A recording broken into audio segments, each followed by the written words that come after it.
नमस्कार, जय जगन्नाथ।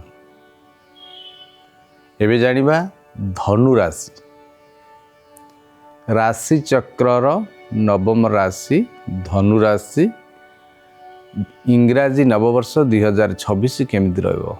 हाँ दर्शक बंधु, आपण भावन्तु जीवन में बहु कष्ट देकर गति करछन्ती 2025 मसीह रे बहुत कष्ट भोग करिया पे पड़छि, किंतु वर्ष आरंभरू सफलता ही सफलता आपको मिलिबो।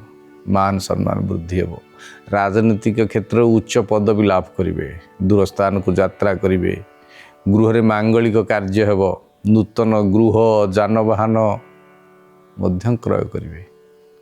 ऋण आपन को सहज रे मिलिबो। जो माने अपेक्षा करथिले व्यवसाय आरंभ करिया पे, नूतन व्यवसाय आरंभ करिया पे ये समयटी मते बहुत भल हो, बहुत भल हो। नूतन कर्म नियुक्ति मध्य मिलिबो। जो माने बहुत दिन चाकरी होउन भेली भाबुथिले ये वर्ष कर्म नियुक्ति मिलिबो। विदेश भ्रमण करिवे एवं विदेश रे जदि पाठ पढ़िया पे चाहूतिले तेबे सुजोग वर्ष आरंभ हो आसबो। मन मानसिकता बहुत भल रहइबो। खुशी रे बहुत खर्च करिवे, आत्मविभोर हेबे एवं दीर्घ दिन अपेक्षा करथिबा मन रे थिबा कार्यटी सहज रे सफल हो जिवो। हठात आपण के जीवन में बड़ परिवर्तन आसीबो। सफलता आपण को चरण छुईबो। आपण जनमानस रे विश्वास भाजन होबार योग्यता अर्जन करिवे।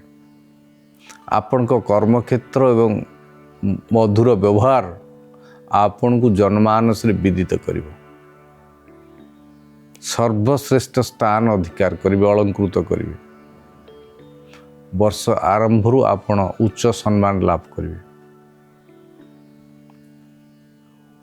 एवं प्रमोशन मध्य ए वर्ष आपणकर हम।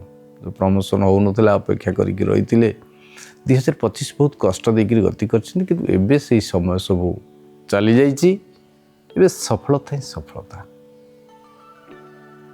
आपण ए वर्ष को आउरी सफलता करिया पे कौन करियो पा